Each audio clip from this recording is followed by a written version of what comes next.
Slings are something that can be taken for granted or even ignored on rifles that don't see much use, but for most practical applications, a rifle really should have a sling. The opinions for how to run and attach a proper sling, however, are numerous, and so we have a lot of options within the Magpul line for slinging your rifle to accommodate those different preferences. First, let's take a look at the basics of the sling line, and then we'll dive deeper into sling performance, attachment, and configuration. All of our slings are made of a proprietary weave of tubular webbing that is both abrasion resistant and minimizes IR reflectivity. You don't have to worry about the webbing getting fuzzy from rubbing against sharp edges or Velcro, and it's been tested to 10,000 adjustment cycles, wet, dry, and when covered in abrasive dust. It's also made in the US. All of our hardware is made in-house and is designed to be both strong and lightweight. Our entire line of slings is designed to hold up to far more significant loads than you'll likely ever encounter in using it. As a safety concern, however, some components will fail right around the same point that conventional QD bales can fail, but before the QD itself will pull out of most well-made attachments. We do this for two reasons.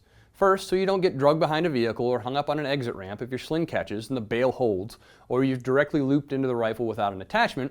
And second, so that the sling fails before a QD socket does, which prevents a metal QD from popping out of its socket and hurtling towards your teeth or eyes at a high rate of speed. There are options within our sling line to buy a sling with or without attachment hardware, and some of the naming conventions are tied to those attachments, so let's cover them first. Some of our slings use the proprietary Magpul paraclip.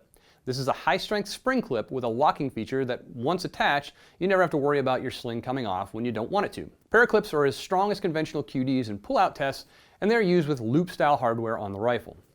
These are also the most economical of the options, and in muddy or sandy conditions, paraclips and the loops they attach to are the most capable attachments when dealing with debris. Next are conventional QDs. Some of our slings are available with regular QDs already attached. We use only the highest quality US-made QDs. Conventional QDs have somewhere slightly above 300 pounds of pull-out strength in most applications, and they are considered a pretty universal standard.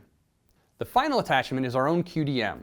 The QDM is an updated QD socket compatible attachment, but it's quite a bit stronger, lower profile, and is generally more user-friendly than a conventional QD.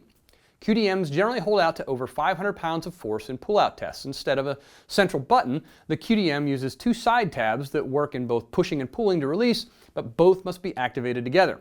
This prevents accidental release of the QDM if something catches one of the levers. This allows a more intuitive attachment and release, and also makes the QDM lower profile than a conventional QD. Now that the basics and attachments are covered, let's dig into the slings themselves and sort out this naming convention.